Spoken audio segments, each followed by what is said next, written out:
Hi guys. So after going to Essence in Milan a couple of weeks ago, I've been pretty much sampling all the fragrances that I got from different niche houses.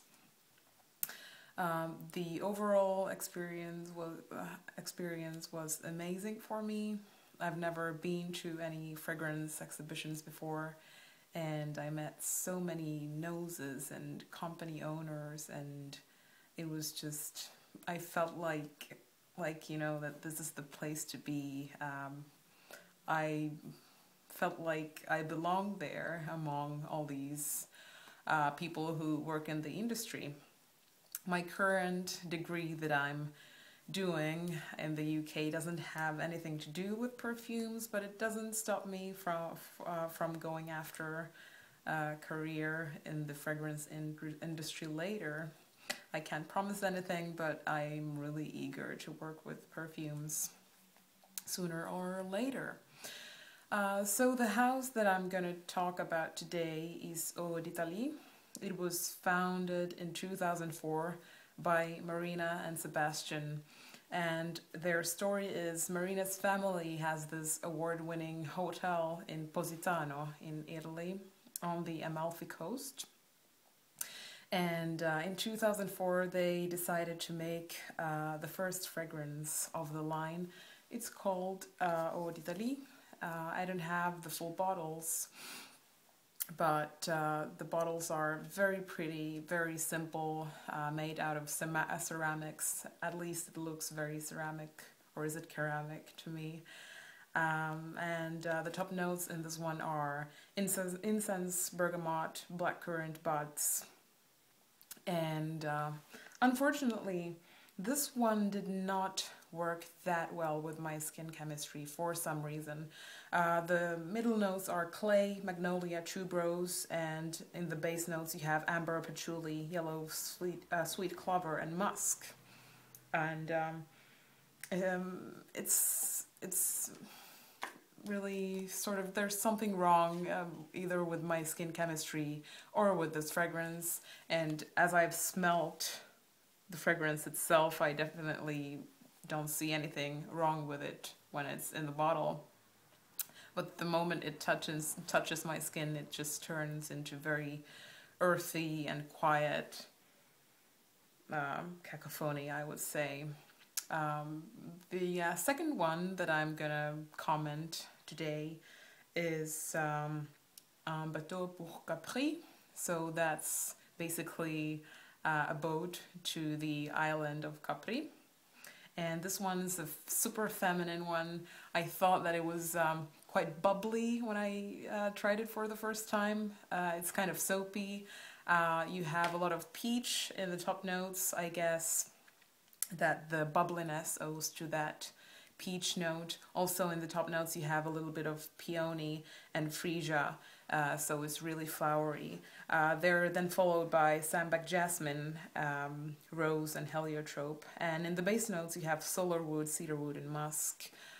Really feminine, and they market this as the 60s jet set scent. Maybe Liz Taylor could have worn this when she took a ferry or a boat to Capri, wearing a silk scarf and really big dark sunglasses. So you probably get the picture. Really nice one, and I could really buy a bottle of this one. It's very beautiful, light, fresh, feminine, awesome for a great time, daytime wearing. The third one, which is also a very feminine one, and I would say that its mainstream equivalent might be Bright Crystal from Versace. It's called Magnolia Romana, and it has a little bit more zest than Bateau pour Capri has. The top notes are purple basil, lemon leaves, cypress. In the hard notes you have magnolia, lotus, and water notes. So it's also a very fresh daytime fragrance, but it really has a very sharp beginning that I like, and because it's so fresh, I would say that you could easily wear it in very hot heat, in very hot weather. And it's a beautiful feminine floral.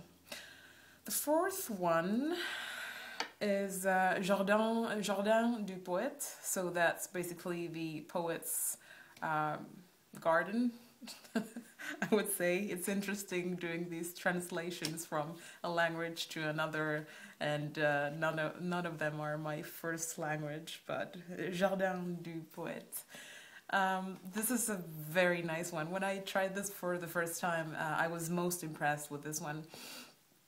It has a very nice tomato overall note, and it's caused by the top notes. So you have bitter orange, grapefruit, and basil. And I would say that this is a really organic fragrance in a way. If you ever took a walk on the countryside and you passed by a tomato field, this is pretty much what I think you would smell, and it lasts a long time on skin, and a really great one, really original one as well. It's really like artistic, because you would never get anything like this from the mainstream brands. In the middle notes you also have angelica. I really didn't smell any angelica in this one, but there's pink pepper, cypress, and vetiver, and that also adds up to the tomato impression.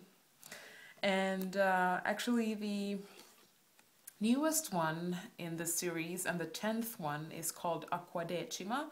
It means it's the 10th water, the 10th fragrance from Eau d'Italie. And this one celebrates the 60th anniversary of the Sirenuse hotel in Positano.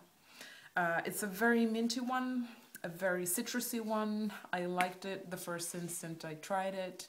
I would say that it's quite masculine compared to the other fragrances.